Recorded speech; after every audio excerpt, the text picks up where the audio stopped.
Je crois que nous sommes venus ici dans notre village natal qui s'appelle village Kienge.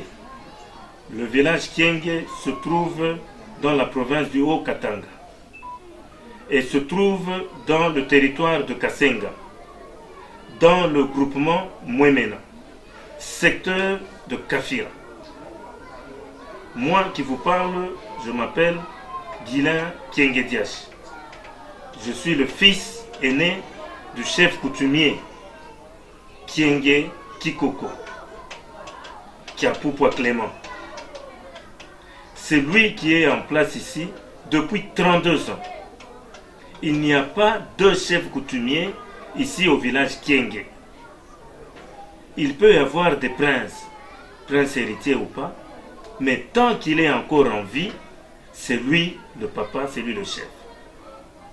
Et ce n'est pas le papa comme notre jeune frère Jean-Paul, qui est passé sur les médias, qui a dit qu'il a pris le pouvoir, que le papa lui a donné le pouvoir.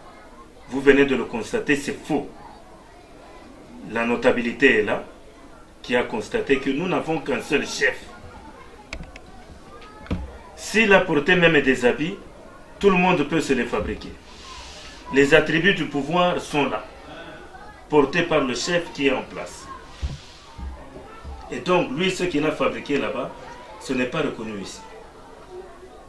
Nous avons ici, en République démocratique du Congo, puisque lui, il vit en Europe, peut-être qu'il confond les coutumes de l'Europe et les coutumes ici, les lois de l'Europe et les lois du Congo. Nous avons une loi qui fixe les statuts des chefs coutumiers, qui a été signée par le président Kabila en 2015. Et dans cette loi, il est bien dit que le pouvoir coutumier vient d'abord de la coutume, des pratiques. Lorsque on vous intronise comme chef coutumier, l'État doit vous reconnaître par la suite. Vous pouvez être intronisé, mais tant que l'État ne vous reconnaît pas, vous n'avez pas le statut de chef coutumier. Or, dans son cas, rien n'a été fait sur ce point-là. Ni l'intronisation, ni la reconnaissance par l'État. Alors, le fait de se proclamer chef coutumier, il usurpe ces fonctions-là. Et ce sont des faits qui sont prévus par la loi et réprimés très sévèrement par la même. Et il doit être puni pour ces faits-là, puisque il commence à tourner en dérision non seulement notre village, le chef et même la renommée de notre village. C'est pour cela que, au lieu de nous taire, nous parlons. Puisque si nous nous taisons, c'est comme si nous le cautionnons. C'est comme si nous l'appuyons. Il y a quelque temps, il s'est proclamé évêque d'une église qui s'appelle Sainte Sarah, archevêque. Je crois que les gens suivaient même les images où il a porté même les habits des évêques et tout. En même temps qu'il est évêque, voilà qu'on le retrouve maintenant aujourd'hui, il est chef coutumier, en train de porter les attributs de chef coutumier. Où est-ce que vous avez déjà vu un évêque être en même temps chef coutumier? Ou un chef coutumier est encore évêque? Il quitte encore ces fonctions-là, maintenant il devient politicien. Nous ne l'interdisons pas. Mais quand il fait la politique, il ne peut pas dire qu'il agit au nom de la coutume. Il ne peut pas commencer à injurier le président de la République qui a signé la loi reconnaissant le statut de chef coutumier. Il a diffamé le chef de l'État en disant que le chef de l'État mange ses enfants. Qu'il vienne ici au Congo prouver que le chef de l'État fait ça.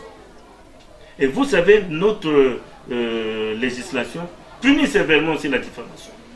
Et donc, nous refusons. Nous n'acceptons pas ce comportement-là. Et nous disons, il doit répondre de ses actes. Offense envers le chef de l'État, usurpation du pouvoir coutumier, et puis diffamation. Qu'il soit poursuivi et puni. Puisque nous ne voulons pas que notre village qui commence à renaître après les guerres qu'il y a eu des Maï-Maï puisse encore sombrer dans le chaos à cause de turpitudes de ce jeune homme. À un certain moment, nous nous demandons s'il n'est pas devenu fou. Mais quand bien même il serait devenu fou, sa folie ne peut pas exposer tout un peuple, tout un village. S'il est fou, les médecins vont le prouver. Mais comme il a posé ces actes-là, il doit être puni et puni sévèrement. Voilà pourquoi donc nous sommes venus ici, pour que, devant les ancêtres, comme vous l'avez suivi, le chef coutumier a imploré le pardon des ancêtres et a demandé que les malédictions là qu'il profère, même si c'est dans le vent, que ces malédictions se retournent pas contre le président de la République, contre lui-même, le jeune homme, l'étourdi, puisque c'est un étourdi. Et que si les chefs coutumiers, qu'ils viennent faire ces déclarations ici au village, là nous allons voir que c'est un chef qui vient faire ces déclarations ici au village. Donc voilà pourquoi nous refusons ce comportement et nous avons dit tout à la population, ce qui se passe, et la population est d'accord avec nous.